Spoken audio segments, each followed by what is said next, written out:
Thank you very much.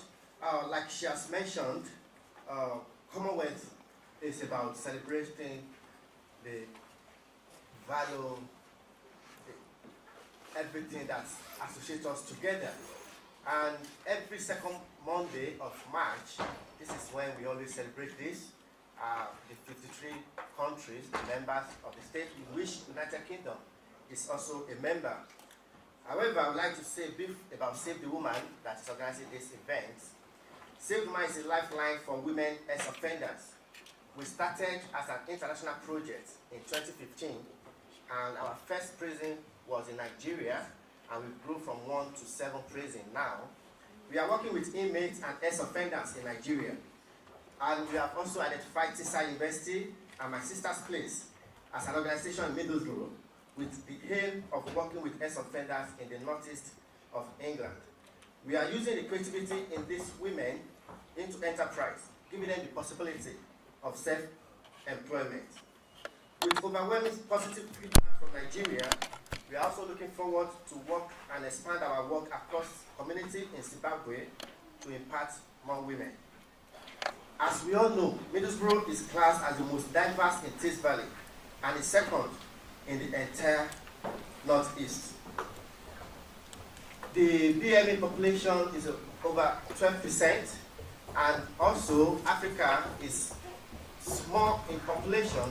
However, as we develop keen interest in empowering the women in developing countries, in particular in Africa country, we tend to work with Africa in local environment as well. We had our first event last year, December. It's about celebrating the African cultures and value. Teesside University hosted us as well at the other building. If you go back to what Majesty, the Queen, in our message for this year, Commonwealth, because the title for this year is called A Connected Commonwealth. Our Majesty on the Commonwealth says that there's a significance this year as we mark the 78th anniversary of the London Declaration, when nations of the Commonwealth agreed to move forward together as free and equal members.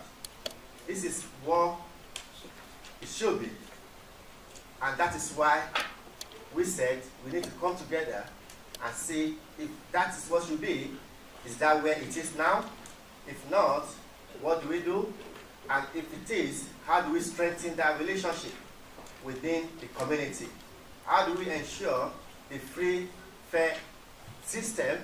Because we are already working with an organization called ID Part Coalition in UK. It's about speaking for the African community and also to come together to mark and raise awareness about the United Nations Decade for People of African Descent under the theme called Recognition, Justice and Development. Currently, Save the Woman is looking at how to raise funds to have an African center, like a community hub for Africans as well and other friends of Africa, where they'll be having different events. And we raise the fund now. We have a page for raising the fund, and also our bank details is also on the program that we've all got. If you are part of those that would love to see this community to grow and also to kind of support the cohesion, the diversity, to celebrate how we are, we'd love to hear from you. Thank you very much, and I really appreciate it. I hope you're going to enjoy today as I hand over mic back to Nkiru. Thank you very much.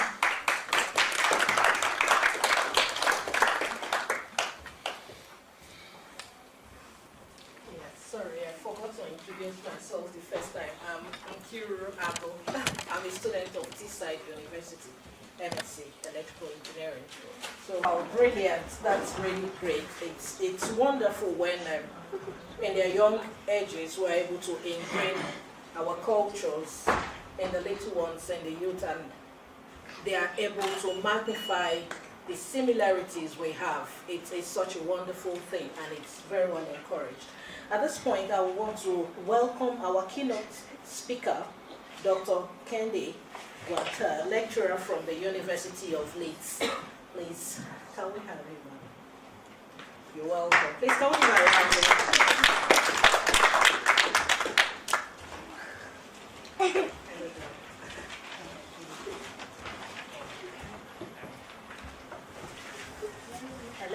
everyone.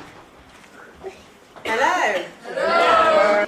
Thank you, Ola, for inviting me to share some words with these good people. So when Ola called me, I must admit, at first I said to him, Commonwealth, I'm not sure. I'm not sure I want to be part of that. And he asked me why. I said, I don't think I want to have a pity party about the fact that I was colonized. What's there to celebrate? And he said to me, that's exactly why you should come. So I did, and therefore I am here. So today I want to speak to you about building a Commonwealth for Africa. In a sense, shifting from this focus on Great Britain, as you can see, the Queen taking center stage and my president over there, but to more of a focus on us and who we are as Africans. I also want to link this talk, what I'm going to talk to you about today, with today's message over here that says we are going to talk about the state of African economic base in the United Kingdom. So that is what I am going to link these two. So for today's talk, I am going to also be borrowing from a writer whose work I really like, a lady called Vistra Greenway Harvey, and a piece that she wrote about the state of black enterprise in the United Kingdom. So I will be drawing from a bit of her work as well as other things that I have read in my own experience. So join me on this journey and I hope you will enjoy it. So I want to start with the words of Marcus Garvey. So Marcus Garvey, those of you who don't know him, Google him. That's the beauty of Google nowadays. He tried to build black enterprise, and he said three things. He said, be black, buy black, and think black. This to him was what stood for, or what would encourage the growth of black enterprise. Now I must say, I am quite uncomfortable with the word black. You see, I'll tell you something. I didn't know I was black until I came to this country. Me too. You too? Who said me too? There you go. Who else can identify with that? Quite a number of people. I did not know I was black until I came here. I didn't need to think of myself as black. You see, I did grow up in a multicultural society in my own home country, but we rarely used color to describe people. We described people based on where they came from. So I would say, my British friend, or my American friend, my Indian friend, my Kenyan friend, my South African friend. But never would I think of them in terms of color. It was irrelevant. Then, of course, I came to study in the United Kingdom, and the first form they gave me, they asked me, A, indicate if you are black. B, which black are you? Are you black African? Are you black Caribbean? Or black other, whatever that might mean. So I found that very strange. And therefore, when I came here, I started engaging with this idea of blackness. And I wondered, what is this? What is blackness? People kept talking about the black experience. And I kept wondering, did I miss out on something? What is this black experience? And of course, when I look at the color of my skin, my little boy says, Mom, you're the color of milk with a lot of chocolate in it. And indeed, she laughs. Yes, you're the color of milk with not so much chocolate in it. Okay, so that's how my little boy looks at color. And there is a comedian who said, if you want to know your true color, go to a hardware store. You know those color swatches that they have? Get one and put it against your skin. You will know what your color is. There's nothing like white or black. It's very lazy, I think, to look at people as black or white. And interestingly as well, we find that black people, or blackness, seems to be to stand for a lot that is wrong or bad about this society. A lot of the things that we are hearing in the news now. Think about knife crime. Every time there is somebody talking about knife crime on TV, guaranteed there will be black. Okay? So it's become associated with blackness and a lot of negativity, and I found this making me quite uncomfortable. But then with time, I started thanking the United Kingdom for calling me black, because now I feel a sisterhood with more people than I did when I was living in my little country of Kenya. Quite comfortable in my own skin and never questioning my ethnicity. Now I have had to question, I have had to look at this blackness and wonder what it means. I've had to create something for myself that I can live with, something I can share with my children and something I can share with my community. It has made me feel empowered and I feel proud to be black. So thank you, Great Britain, for that. It is great to be here as a black person because in Africa, believe it or not, there are many people from other parts of Africa I would never have met. We don't move around that much in the continent. Most people tend to move from the continent abroad, don't they? They go to France, they go to England, they go to wherever else, but they just don't go next door, down south, east, west.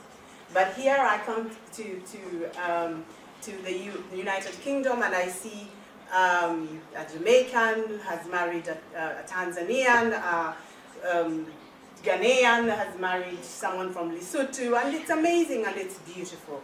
And we delight in our Africanness. So when we come here, we see this Commonwealth that brings us together. And I think of this Commonwealth sort of like Alcoholics Anonymous. Okay? So think about Alcoholics Anonymous. Why do people go to the AA? Is it to celebrate the fact that they have a drink problem? No. It is to find other people who have had a similar experience, suffered the same trauma, suffered the same challenges, and to find solidarity in those people and to be empowered by them to overcome that which they are fighting. And they come through Alcoholics Anonymous to fight and, to fight their alcoholism and go beyond it. And they find people who are having a very unique experience. So this is our Alcoholics Anonymous. We were colonized by the British, so we share that in common. So now let us not come here and have a pity party. Let us say we have this common experience. How does it empower us? How does it empower us? How do we move forward? So I go back to Marcus Garvey. So Marcus Garvey says, be black. Now I'm going to use blackness because after all, that is a terminology that is used to describe me. Okay? So I have explained that I have issues with it, but it's okay, we'll stick with it. So be black. How do we be black? We don't be black with all the negative associations and connotations that there are of blackness. We take our blackness and we own it. We take our blackness and we sit in the power of it.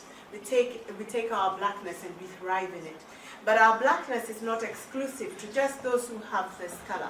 I see people in this room who do not have this color, who have a bit less chocolate in their milk than I do. However, they too can be part of our blackness. As I said, this black and white is a very lazy way of looking at things. But let's also acknowledge that black people do have a very unique experience in this world, one that they share from the history of slavery to colonialism to the challenges that we face today. And therefore, black people can sit amongst themselves and ask who we are. That is a question that they must ask of themselves in this country. So I argue, we be black by being A, beautiful. Acknowledge that black people are beautiful. We need to know for ourselves that we are beautiful, inside and out. We need that confidence. Because when you read our history and you read the works of people like John Locke, they say that they came to Africa to civilize us, that we were like beasts, monkeys, not worthy, not human. And you will be surprised that we have carried that trauma with us. And sometimes we are treated as less than human, and sometimes we treat ourselves as less than human. It is understanding that indeed we are human and we are beautiful. There is nothing wrong with the fullness of our lips or the kink of our hair or the curve of our hip. There is absolutely nothing wrong with that. There is nothing wrong with having too much chocolate in our milk. There is nothing wrong with that.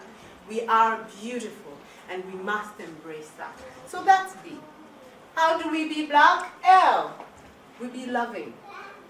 Loving of ourselves first and foremost. I am a great believer that charity begins at home. Charity begins at home. Be loving to me, and then be loving to humanity. Then be loving to every living thing. Then be loving to our little planet, Mother Earth. Us as Africans, where we come from, we were always connected to our earth, okay? When you go to an African gathering, they pour libations, don't they? You take a little gin, and you remember the ancestors. Absolutely, some of you do not know, I can see. You remember the ancestors. You thank the ancestors. You bless the earth, because you know this is where our life comes from. So a lady said to me, that she went, an English lady said to me, she went to Africa for the first time, and when her feet touched the ground, she felt like there was magic and electricity going through her body. She said she lay prostrate at the airport, and she did not care. She hugged Mother Earth, for she knew she had come to the cradle of mankind, from whence she came from, regardless of the color of her skin. And that is powerful. So be loving. So be beautiful, and then be Lovely. loving. Be beautiful and be loving. So we are continuing. B and L. A, be accountable. None of this going around having pity parties and pointing fingers and saying it is because of such and such a person that I have decided to make bad choices for my life. We must be accountable for the choices we make and the decisions that we make, for how we choose to live our lives. We must be accountable.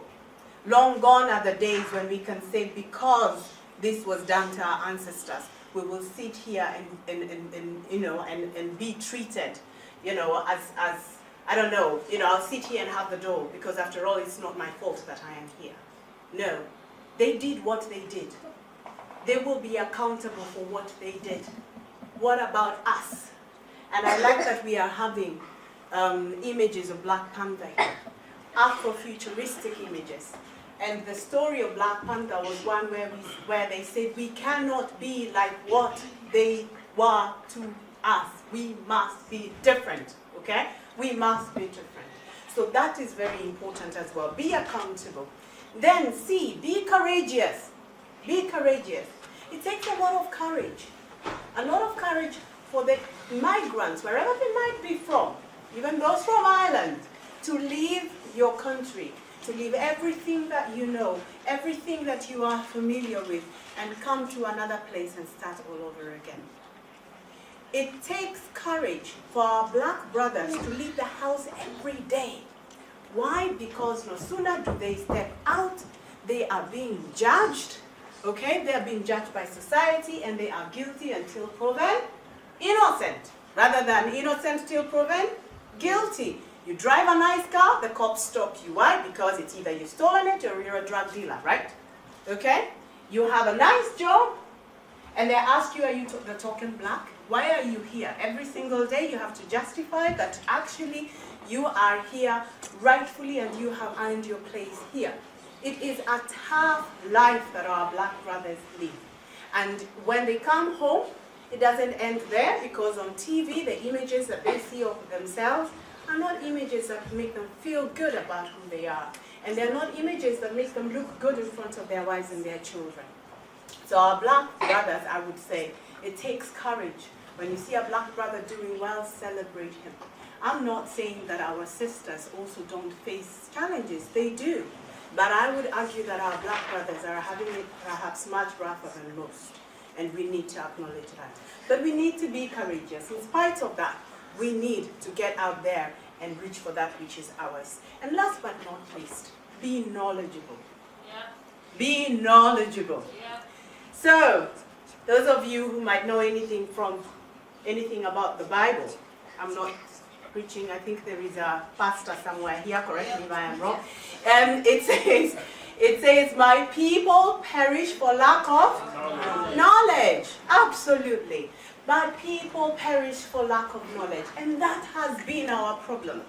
Not only the lack of knowledge, but poor knowledge sharing. Africa was rich in terms of knowledge sharing. People sat around the fire every evening. They learned their history, they learned who they are, and they got to hear the vision of where they are going from their leaders, from their mothers, from their fathers, from their elders. Every single day. We were rich in knowledge. And then colonialism came. And what did they say?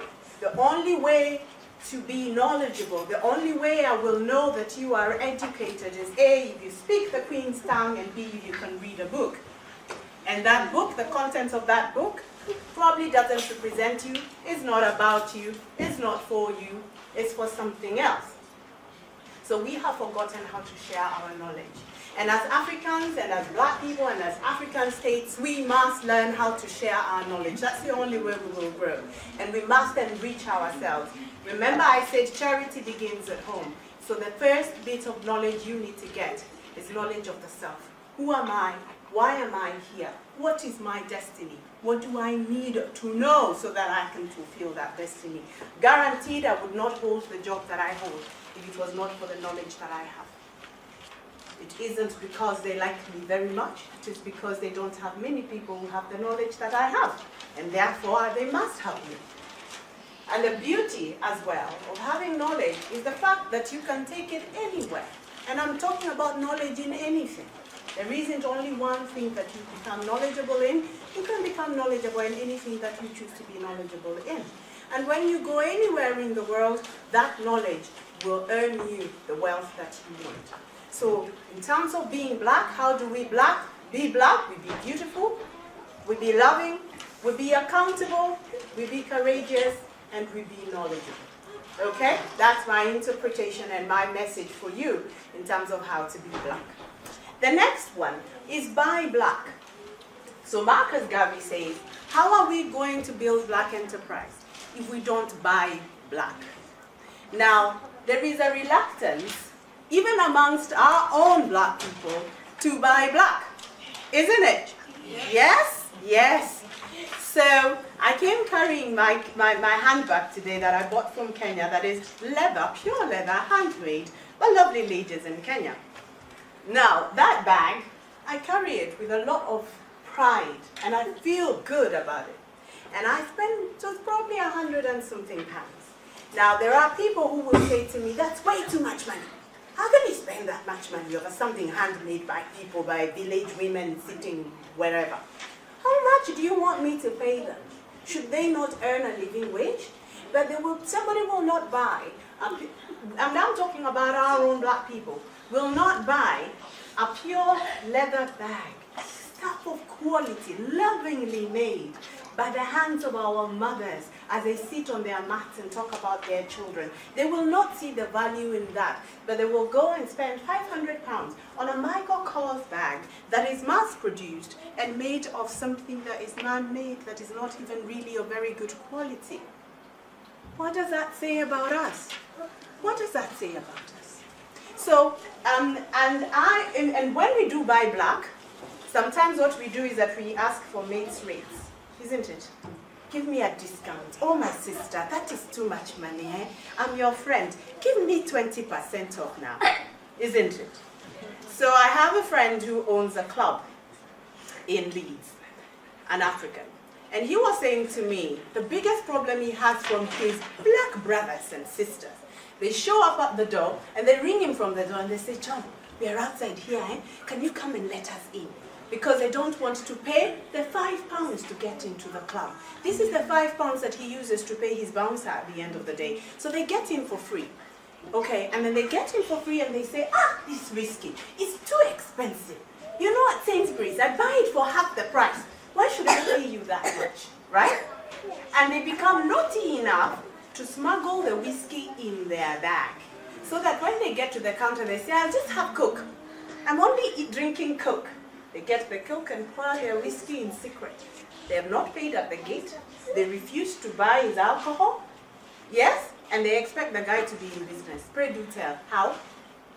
How is he going to be in business? If that's what they... Once in a while, that's fine. That mates rates every day? That's not going to help. So we need to buy black. We need to buy black. The challenge, though, of buying black is that sometimes we want to buy, but the option isn't there. So I want to buy a dress, I want to buy a ball gown to go out with, I want something that is African print and African made, but guess what? I can't find anybody to supply it to me. The reason being that There are many entrepreneurial black people out there. They want to start businesses. But there are two things happening. One, the last K, lack of knowledge. They don't know in terms of when they start businesses, where do I get financial information? What is my market? How do I target my market? That is something that seems to elude them. And two, when they even do get that bit sorted and they go and apply for financing, guess what? A lot of them get turned down. It is easier, or it is more likely for black business people to be turned down for financing than it is for white people or Asian people. And that is really sad. So there are many people wanting to start businesses who are not able to start businesses because there is no financing.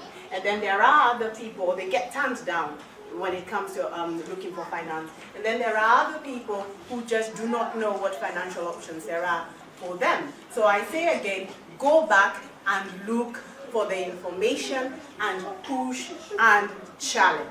Okay? Now in terms of the market, this is very important as well. Yet another friend of mine who owns now this time a restaurant in Leeds. So random Sunday, a friend of mine and myself go to this Kenyan restaurant. Lovely place, clean, beautifully presented. And there is only 4 of us in this restaurant on a Saturday afternoon. So I asked the owner, is it always this quiet? And he says to me, no, it isn't. It's not this quiet all the time. But it is particularly quiet today because all the Kenyans have gone down to London for Kenya in the Pack. And I thought, hold up.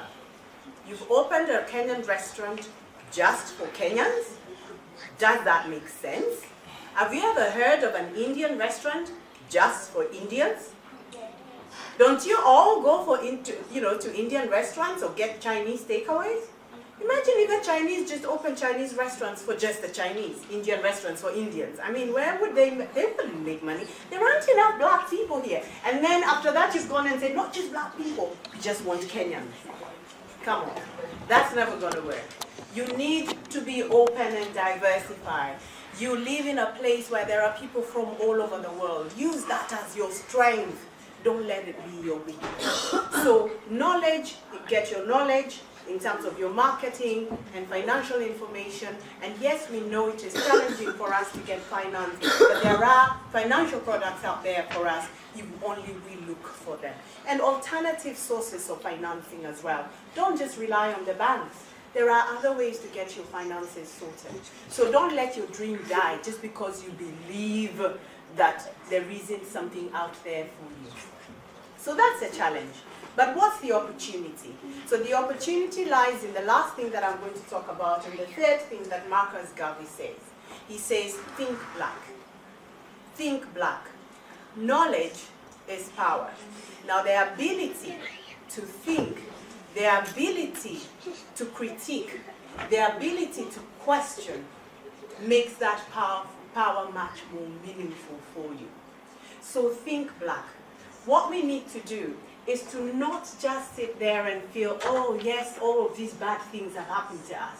Let us look at that and see it for ourselves, because you can look at that narrative that paints us as a victim, and we feel terrible about what has happened to us, or we can take that narrative, turn it on its head and say, actually, we are not victims here, we are the victors. Why? From slavery, from colonialism, from knife crime, to whatever, and we are still here. We ain't going nowhere, and we are still here. And we are doing well in spite of it. Surely we are powerful. Surely we have a right to be here. Think about that. Think about, when I talked about blackness when I started, think about what blackness ought to mean for you and your children. Think about the relevance of that blackness in this society. Don't go and sit with just your own people and never go outside of this society. These people, and granted to Great Britain, they came, yes, they looted, they pillaged, they did all of those things. But whatever they took from wherever they went, they came back onto this island and they did something with it. And that something is something that we all desire. When you have a British degree, anywhere in the world, you can literally, all this Brexit business that's going on, you just go and sit with a globe. Where it stops, put a finger on it, jump on a plane and go there. Somebody will give you a job because you have a British degree. it matters, it makes a difference, okay? So they have taken that which they took from wherever they took. They could have come here, had a very big feast and a big party, and there is nothing to show for it today. But I admire the British for what they have been able to build. Wherever that came from, you know, that's questionable, but they've been able to build something meaningful with it.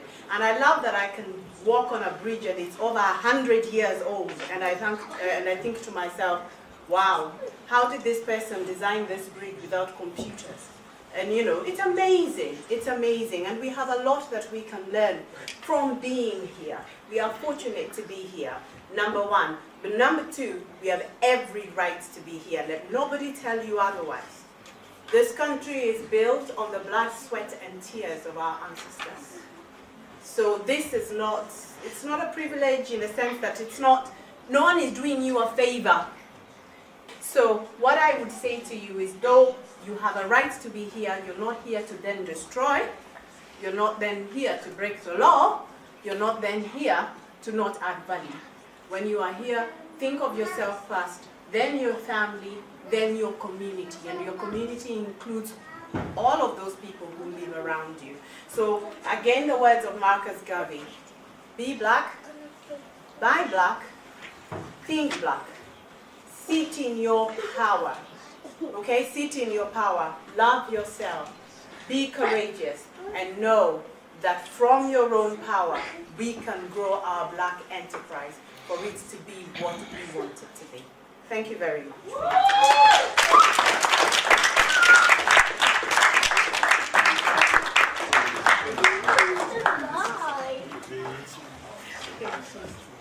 Oh, what a wonderful speech. This is wonderful. And honestly, she has basically covered everything that needs to be said, if you ask me, but that's me.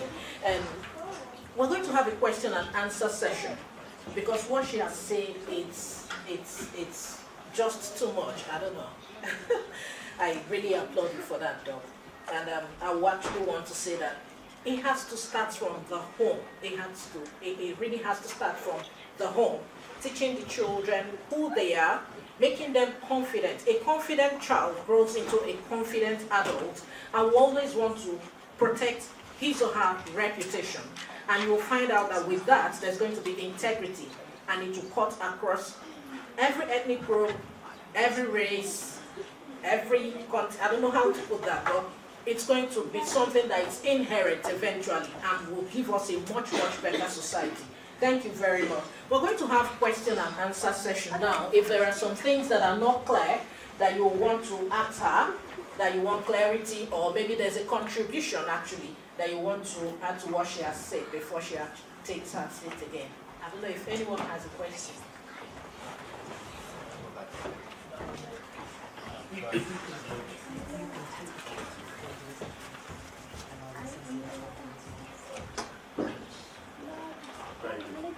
Greetings. I wasn't actually saying I wanted a question, just to remind you that there should be a Q&A. But now that I have the mic, I might as well say to you, wonderful presentation. Thank you. You showed the courage that's required for something like this. One disagreement with you, though.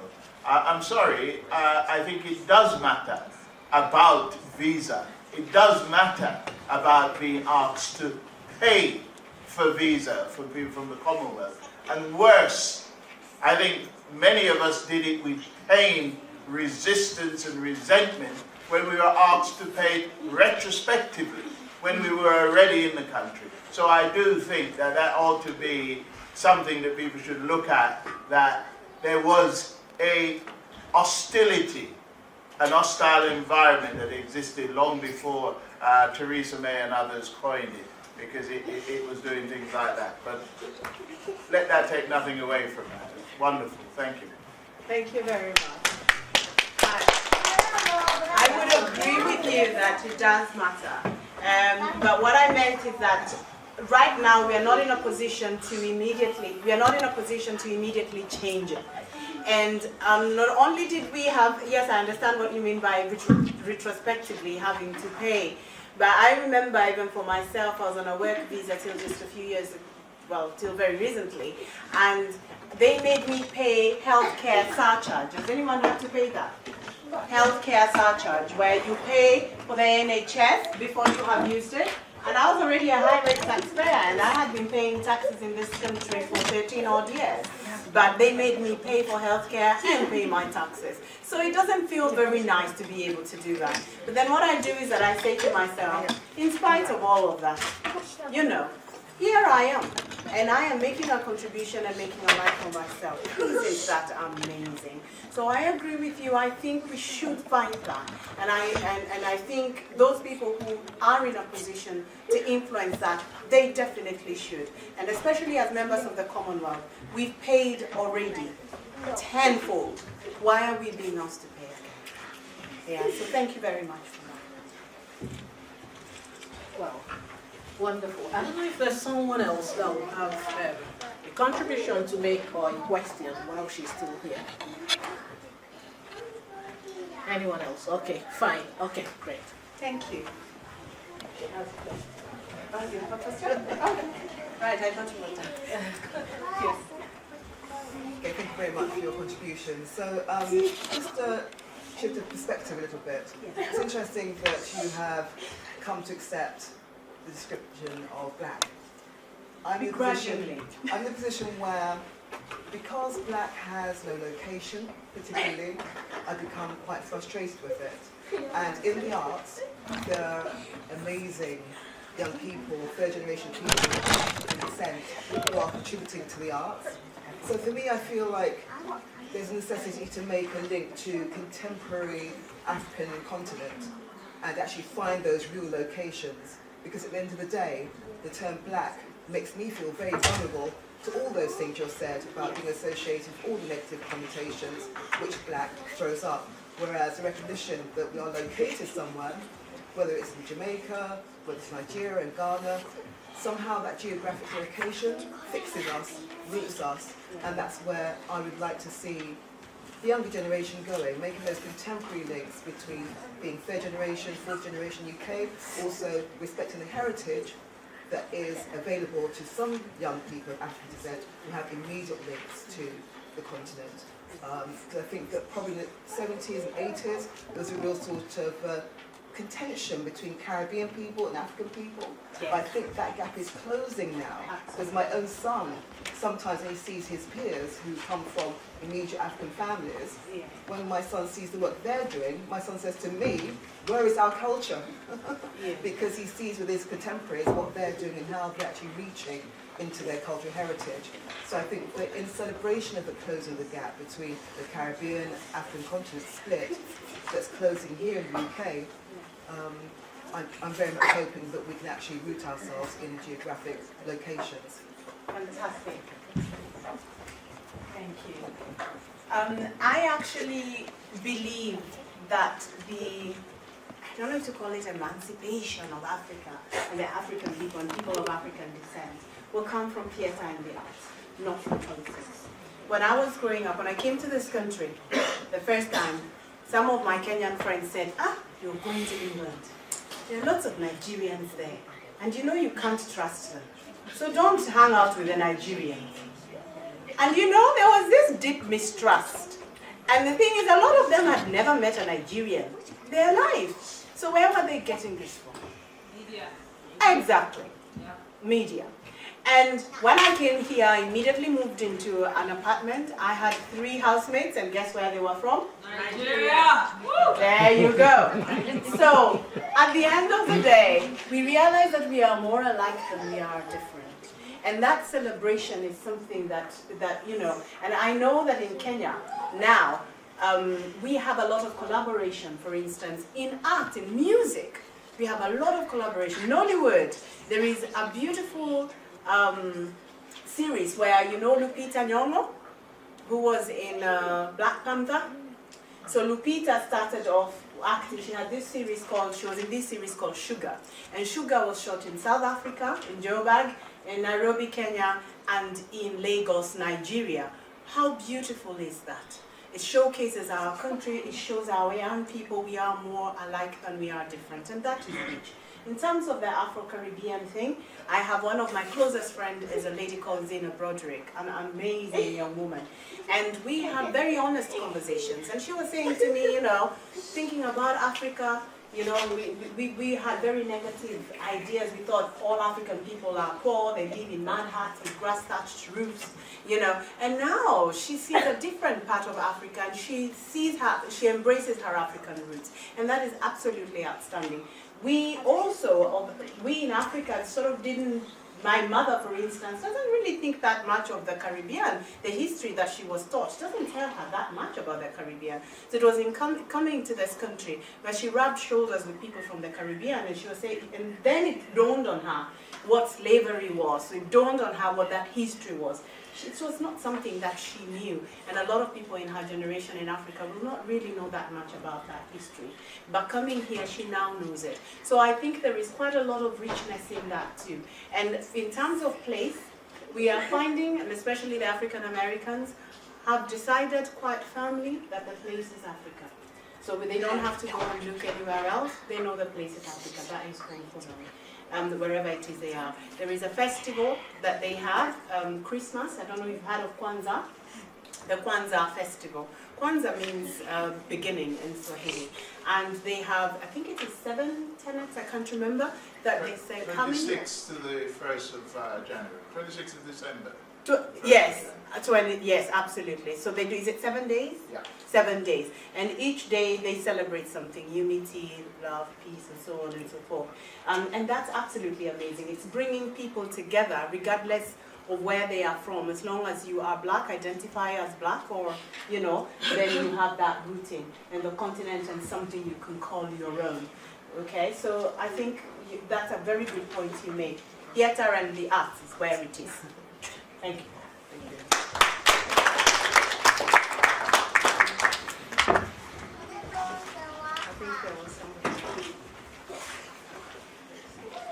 Okay, I'll make it short. Possibly, we'll be having networking shortly. So, Okay. And when we come back, we still have more time to ask questions, please. Is that okay with you? Thank you. Thank you very much. Can we give her a round of applause? We'll take it from here. Thank you very much. Please, your refreshment. Thank you. You can't pay.